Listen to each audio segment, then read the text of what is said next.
Domingo 19 de abril, gracias por acompañarnos. Domingo a las 8:45. Es un gusto estar con usted para conversar de todo lo que ocurre en este país. Debo decir, en estos últimos 3 días, yo uso siempre el término tumultuario, pero ya no aplica.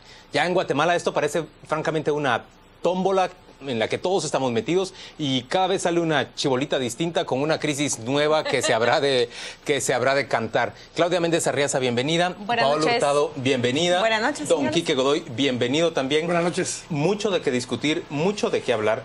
¿Y qué les parece si arrancamos? Le pregunto a producción, tenemos listo un extracto de lo que ha dicho hoy el señor Alejandro Sinibaldi al presentar su renuncia como candidato al Partido Patriota. Por cierto, una renuncia cantada y vuelta a cantar. Escuchamos a Alejandro Sinibaldi y discutimos primero sobre esa renuncia de él. Por supuesto, hoy la vicepresidenta Roxana Baldetti es protagonista estelar aquí en A las 8:45. Vamos primero con el señor Sinibaldi.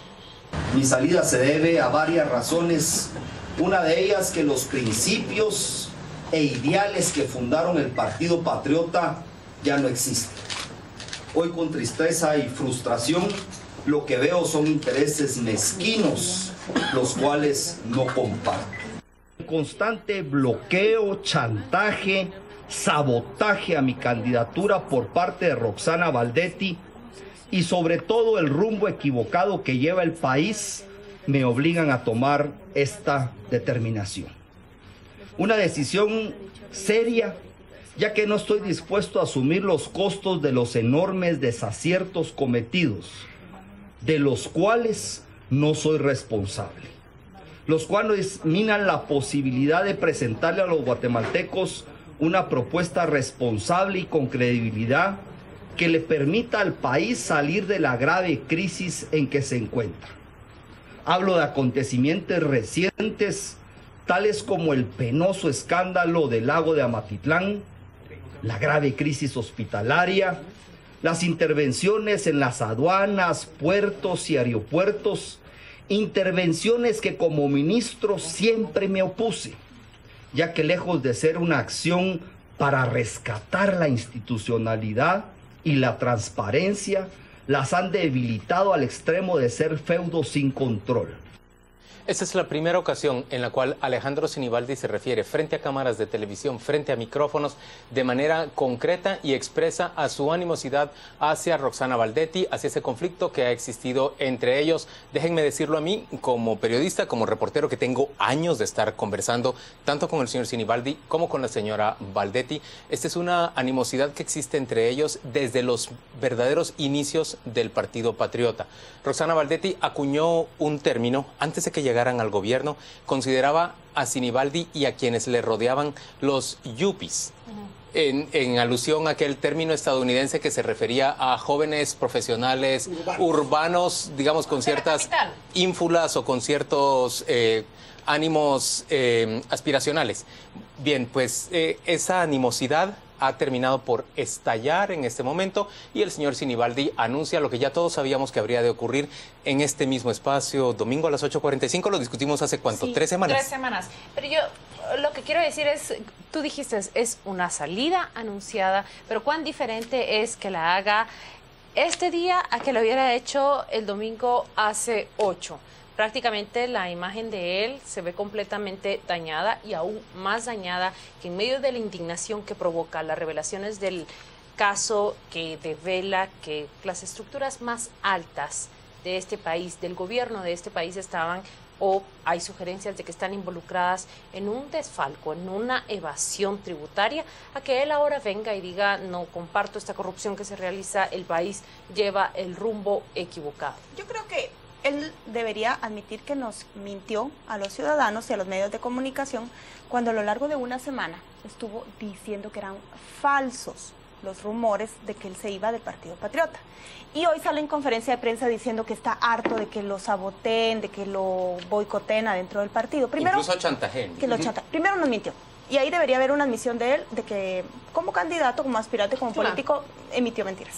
2, habla de caso de Amatitlán, habla de SAT, habla de los casos fáciles, pero no nos dice cómo lo chantajearon ni cómo lo sabotearon. Si va a denunciar algo, hágalo correctamente, hágalo completamente. Por ejemplo, la carita de él en las bolsas seguras. Yo ahora le decía a Claudia antes de salir al aire, sospecho que es parte de ese sabotaje, pero que él no lo habla directamente. No dice, a mí me pusieron la zancadilla con esto. Es una denuncia tibia al final de cuentas. Creo que él sale tratando de limpiarse la cara, tratando de que creamos, lo cual es cierto que él decidió renunciar antes del caso de la SAT, pero lo hace de una manera muy débil y muy tibia. Y lo otro es que es difícil hablar de corrupción para un candidato oficialista cuando usó recursos públicos para promocionarse, cuando hubo dentro de su institución señalamientos de malversación o de usos discrecionales de sus recursos. Entonces creo que él debería andar con pasos mucho más cuidadosos. Ligeros antes de salir a decir esas cosas que al final quedan incompletas.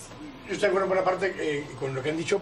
Solo en el tema de las bolsas, justamente fue la primera vez, y aquí lo discutimos, y en Garantías PM en particular, donde él sacó por primera vez un comunicado, ya sin logo del partido, donde decía que esto había sido incluso adrede, y se desvinculaba y le exigía al secretario general del partido, en ese momento ya Valentín Gramajo, que diera explicaciones acerca de ese tema en particular. Ahí es donde se empieza a desvincular o a desmarcar ya más recientemente, y él argumenta que desde ese día él dejó de hacer actividades con el partido, ya marcando distancia con el partido político. Pero lo otro, y siguiendo la línea que decía Paola, desde hace un par de años tiene control del MR. Todo esto que se ha venido trabajando es porque siempre tuvo un plan B. Siempre. Por si estos roces llegaban a ser de este nivel. Con Roxana Claro. Valdetti. Tarde o temprano podía llegar a hacer esto. Entonces, esa es la parte donde coincido con Paola de que se venía especulando esto, lo negaban rotundamente, pero todo el tiempo tuvieron el plan de contingencia. Y ahora, cuando lo hacen, sale diciendo cosas que no demuestra, que no, incluso podría haber omisión de denuncia si algunas de las cosas que él dice que hicieron involucran algún delito, algún crimen. Escuchemos qué le responde el Partido Patriota, que convocó la tarde de hoy, domingo, a las 6 en punto, a una conferencia de prensa para llamar prácticamente traidora a Sinibaldi. El Partido Patriota se siente traicionado. El Partido Patriota se siente traicionado a una semana de la asamblea del partido. Renuncia el precandidato, y la verdad que eso lo único que hace es pensar de que esto ya lo venían analizando con anterioridad. A la conclusión que llegamos nosotros es que lo que querían era eliminar al Partido Patriota de que participara en las próximas elecciones. Entonces enviamos un mensaje claro a la población, pero sobre todo a la base del partido, que estamos más unidos que nunca. Hoy los 22 secretarios departamentales estuvieron aquí. El día de mañana los 22 secretarios departamentales se trasladan a su respectivo distrito a trasladar la información a su base y preparados para las próximas elecciones. Unidos en torno a qué, no entiendo exactamente. Mañana empieza el desgranamiento del Partido Patriota. El Partido Patriota está prácticamente aplastado. ¿Pero quién sale a defender? Ha desaparecido. ¿Quién puede defender el día de hoy al Partido Patriota? Su proyecto político está en este momento en titulares de todos los medios de la región, simplemente porque, imagínense ustedes, el presidente nombró a 2 superintendentes de administración tributaria que se coludieron con una organización político-mafiosa, política, porque el principal operador era el secretario privado de la vicepresidenta. Eso es lo que se ha averiguado hasta este momento. Puede averiguarse Y no más. lo han expulsado del Partido Patriota. Pero te digo algo. A Juan Carlos Monzón, porque en todo caso es parte del Partido Patriota Y también. la pregunta de Juan Luis es tan importante. ¿Quién puede salir a defender ahora al Partido Patriota? Gudy Rivera, que hace 4 meses era acusado en medio de un caso de tráfico de influencias. Es que el hecho de que esté ahí, que su antejuicio haya sido declarado sin lugar, no significa precisamente que no haya estado con, Y es el mismo que dice que está involucrado, ¿no? unido el partido cuando justamente hace 8 días él fue la cabeza de una asamblea departamental donde se dio el lío con Estela Alonso, si la incluían o no. No hay unidad dentro del Partido Patriota. Yo me pregunto si todavía habrá espacio para que realicen asambleas departamentales distintas. No, ya no se puede. Lo que hace es que se van a dar corrimientos. En el momento que alguien renuncie, Estela Alonso quedó afuera. Ella sí ya quedó afuera. Es que hay la posibilidad de una extraordinaria, ¿no? O Fernández, señores, Sí. Fernández Chenal seguramente se va con Alejandro Sinibaldi y entonces... Sí, pero lo que es corrimiento, de lo que ya se hizo, no da tiempo para que hagan, bueno, sí daría tiempo porque tienen que volver a convocar dentro de 30 días, sería nuevamente, y tienen que estar a tiempo para que se pueda inscribir antes del 11 de julio o algo así. ¿Prevén ustedes que se va a llevar Alejandro Sinibaldi? Se hablaba de entre 23 y 40, ¿no? se hablaba de entre 23 y 40, pero es difícil Es difícil porque depende con qué proyecto político se va a aliar o no. Hoy hubo diputados que estaban en la conferencia de prensa que en teoría eran del grupo de Alejandro Sinibaldi. Estaban ahí porque los engañaron y forzaron a estar ahí, o porque cambiaron de opinión y ahora ellos... O porque no tuvieron el valor. Al traidor, o no sé. O porque no tuvieron el valor de levantarse. Y pegarla, porque vamos a ir tachando con una X a lo largo de las... Hay un par que estaban en la mesa principal que no van a estar ahí. Seguramente no. Aparte me parece una desfachatez que el Partido Patriota salga con un discurso en ese tono cuando no se refiere al caso de la SAT. Y el Partido Patriota debió haber hablado de eso, al igual que el líder, que lo estuve tuiteando en el día. Señores, hay una crisis nacional, hay una indignación social y el partido no es con ellos. Puntero en las encuestas ni se pronuncia del caso de SAT, ni del discurso del presidente, ni de la conferencia de Valdetti, ni de la salida de su principal contrincante. Pero no olvides ¿por qué el silencio del líder? Yo puedo ofrecer una respuesta. Tardía la respuesta de Sandra Torres. A mí no me parece tardía la respuesta de Sandra Torres, que se produjo desde el día viernes. Pero tardía. A mí... Pero si el escándalo fue el 10 de la mañana, jueves, Juan Luis. No, pero el viernes en la mañana circularon videos. Pero a mí me parece respecto al líder... Comparado a los demás. Señores, es que hay más compromiso entre el líder y el patriota. Recuerden ustedes que el líder y el patriota es juntos alianza de la eligieron a las cortes. Entre el líder y Alejandro Sinibaldi. Eso. No entre el líder y el patriota. Bueno, pero ¿por qué se está quien llevó a cabo, si no fue acá todo el escándalo, caso, que quien fue al ministerio para ir a negociar el presupuesto y demás. Pero en todo caso, Quique, Alejandro Sinibaldi, no fue. En todo caso, Paola tiene toda la razón. Imagínese usted que el Partido Patriota se muestra más dispuesto a salir a pronunciarse sobre la separación de Alejandro Sinibaldi y no sobre el hecho de que se les ve como el vehículo que lleva a una mafia a incrustarse en diferentes posiciones para desfalcar directamente al Estado. Esa es la vergüenza real del pronunciamiento de ellos, pero también la vergüenza del silencio del líder. Señores, mucho de qué discutir, pero escuchemos ahora las declaraciones de la vicepresidenta Roxana Valdetti, que pocos minutos después de las 2 de la tarde compareció en el Salón de los Espejos de la Casa Presidencial para dar una explicación, si es que cabe alguna explicación, respecto de la desaparición de Juan Carlos Monzón, su secretario privado hasta hace 2 días, y ella lo despidió cuando la Comisión Internacional contra la Impunidad y el Ministerio Público desvelan la existencia de esa estructura político-mafiosa que extraía fondos, defraudaba a las aduanas, defraudaba fondos de las aduanas y se los apropiaba de manera directa. Escuche usted, porque Roxana Valdetti además se refiere aquí al caso de Alejandro Sinibaldi.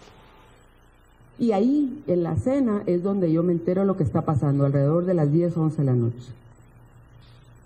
Llamo a Juan Carlos a su teléfono, me contesta al teléfono y le digo que sí él sabe lo que está pasando en Guatemala y me dice que no, que él no sabe.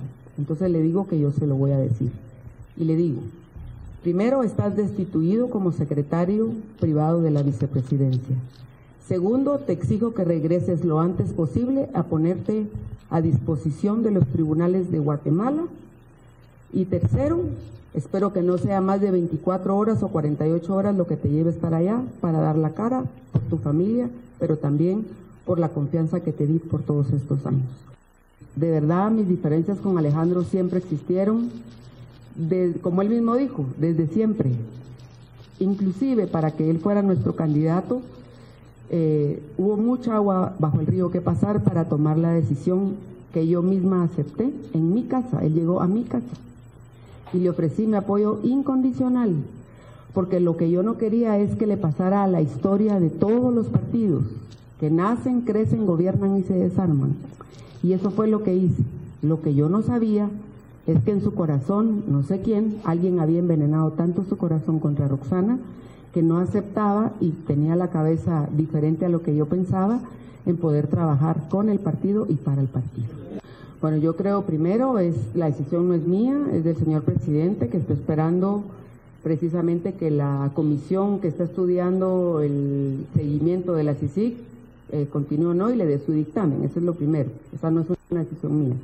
Pero sí quiero decir que este es un punto a favor de la CICIG, porque efectivamente a solicitud del gobierno, él también se inmiscuye en esta investigación y da los resultados que hoy tenemos a la vista. Pregunta, ¿cuándo vino a Guatemala? No quedó claro. Aquí estoy presente, ¿no? Miren, unos dicen que el viernes. ¿A qué hora? Unos dicen que el viernes, otros dicen que ¿qué día y a qué hora? Dicen que hoy. ¿Qué día y a qué hora? ¿Saben qué? ahorita, espérenme. ¿Qué día? Sí, no hay que gritarnos, aquí estamos contentos todos. Le estoy pidiendo a Karen que le saque fotocopia a mi pasaporte y ojalá sea la portada de mañana. Usted, por favor. ¿Se las va a entregar, Karen? Preguntaste. ¿No se recuerda qué día, qué hora regresó a Guatemala? Cantinfló ella. Me parece que ese es el peor momento de la conferencia. ¿Qué problema puede implicar o significar responder en qué momento regresó a Guatemala? Esa es una pregunta para planteársela a Kike Godoy. ¿Por qué no le pedimos hay primero? Algo revelador, hay algo, solo déjame decirle, y usted lo va a decir. ¿Se dieron cuenta que el Diario Digital publica la hoja que deja ella en el podio cuando se retira? Conversábamos con Paola y llegamos a la conclusión, ¿quién necesita un guión para responder a preguntas como ¿cuándo regresé a Guatemala? No me estoy apartando de que alguien tenga una hoja como la que tenemos todos acá, que es una guía del orden de lo que vamos a hablar. Pero ¿quién necesita un guión para saber y recordarse que regresó a Guatemala? O cuando se fue, lunes 8 p.m. decía. Exactamente. Sí. Yo creo que hay dos o tres razones y la vicepresidenta sigue sin entender por qué es importante conocer el itinerario. Primero, ella, entre su discusión esa de que si era de día o de noche, nos explica que eran las 11 de la noche allá, que aquí son las 8 de la mañana, ayer era la de eso noche lo y de día. mucho, Lo repitió mucho porque era tratando de explicar que había variación de tiempo, son 15 horas de diferencia. Entonces eso era importante, pero por lo mismo se vuelve importante entonces saber a qué hora salió de Seúl, con quién venía en el vuelo, si venía o no Juan Carlos Monzón en ese vuelo comercial con ella o no, si aterrizaron en Houston, en Los Ángeles, en Nueva York, donde sea que hayan aterrizado, si fue allí donde tomó el avión privado, porque fue en un avión privado en el que entró a Guatemala, en qué momento se separaron realmente. ¿El avión de quién? De quién era el avión en el que voló, quién pagó los costos de ese avión, pero además el periodo de tiempo, porque entre el día que ella dice que salió de Seúl y sin saber en teoría cuándo vino, pero asumamos que vino anoche, hay 24 horas de más del periodo de tiempo en el que debió llegar a Guatemala. ¿Qué hizo en esas 24 horas? ¿Dónde estuvo? ¿Por qué no se presentó? Bueno, pero esas son las razones por las que es importante saber cuál fue el itinerario y con quién viajó y cuál fue el último tramo del vuelo que hizo para llegar a Guatemala. Señores, yo pienso que mientras discutimos de todos estos detalles, dejamos de ver el bosque en su totalidad. Yo voy a tratar de referirme a eso que considero el bosque. El primer punto tiene que ver con que el gobierno de la República, el gobierno de Otto Pérez Molina, se encuentra en el peor momento de su gestión. Se encuentra prácticamente acabado en términos de credibilidad. La vicepresidenta de la República se encuentra frente a una crisis que a mí me da la impresión que ni el propio presidente ni ella han asimilado todavía, no han asumido exactamente qué es lo que está ocurriendo. Y me parece que no estamos lejos de que se pida un juicio político para la vicepresidenta. Miren, la vicepresidenta nombró a un secretario que fue enviado a la Comisión Nacional de Combate contra el Contrabando y que en realidad encabezaba una operación para defraudar fondos de las aduanas.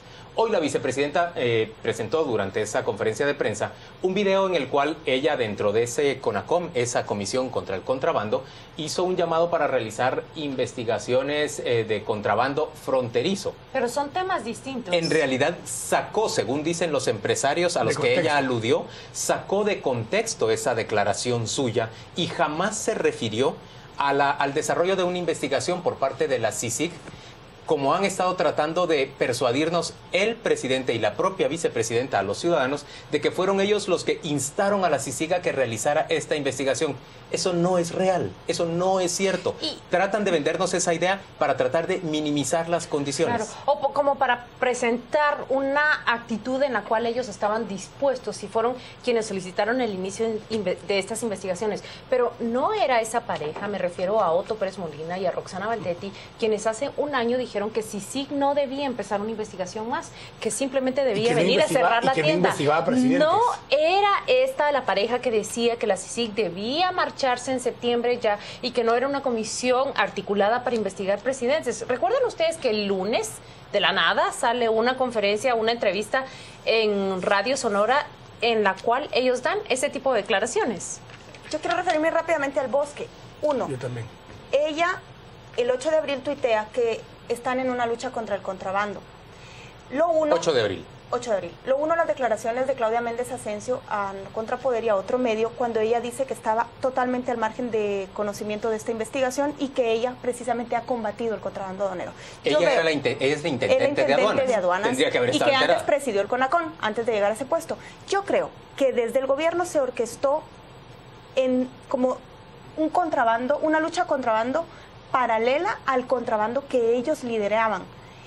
Claudia Méndez Asensio yo creo que ella está, en términos prácticos, limpia, porque era la funcionaria del gobierno que combatía el contrabando tradicional, el de las fronteras, la competencia del grupo que lideraba el señor Monzón. Y lo otro que quiero hablar es que ella ha sido mencionada en los primeros audios de la audiencia larguísima del viernes, o presumimos que es la aludida, cuando el audio de Juan Carlos Monzón habla de la 2, que todos saben que en inteligencia el 1 es el presidente y la 2 siempre es el vicepresidente, habla de la señora, habla de la R. Creo que estos primeros audios ya la empiezan a involucrar a ella directamente, y el bosque es eso, señores. Juan Carlos Monzón no pudo actuar inconsultamente y al margen de la que era su jefa. Yo viendo la otra parte del bosque, el bosque que tiene que ver con el tema del partido, con lo que ha sucedido. Alejandro Sinibaldi tenía tres opciones realmente. Una opción era no hacer nada y quedarse y dentro de 8 días ser proclamado formalmente el candidato del partido y ahogarse con el barco o algo similar.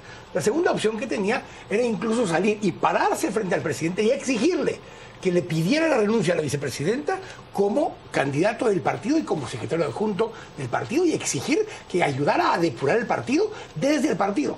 Y la tercera, temiendo, y él dijo que habló hace un año con el presidente, hace una semana con el presidente, la noche del sábado con el presidente, asumiendo la tercera opción.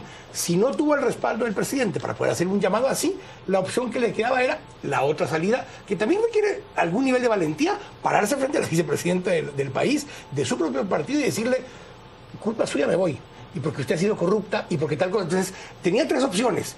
Si optó por la más fácil o la más cómoda o la más valiente, no sé. Pero esas eran las tres opciones que él, desde esa posición, tenía para poder asumir. Pero yo la pregunta que tengo ahora es: ¿cuántos funcionarios actuales de este gobierno van a salir del gobierno actual? Uno, por seguir a Alejandro Sinibaldi, o dos, por toda la crisis que se está generando y que se sienten parte de la misma crisis. Pero yo les voy a preguntar a ustedes, ¿en qué calidad puede la vicepresidenta de la República e incluso el presidente de la República, por ejemplo, reorganizar la SAT, nombrar a un nuevo superintendente, integrar el directorio de nuevo? Está en esa discusión ahora el directorio. Imagínense ustedes con qué calidad, si ellos han nombrado a 2 superintendentes que nos han robado a todos los guatemaltecos, ¿de qué manera se puede ahora asumir credibilidad y gestionar gobierno?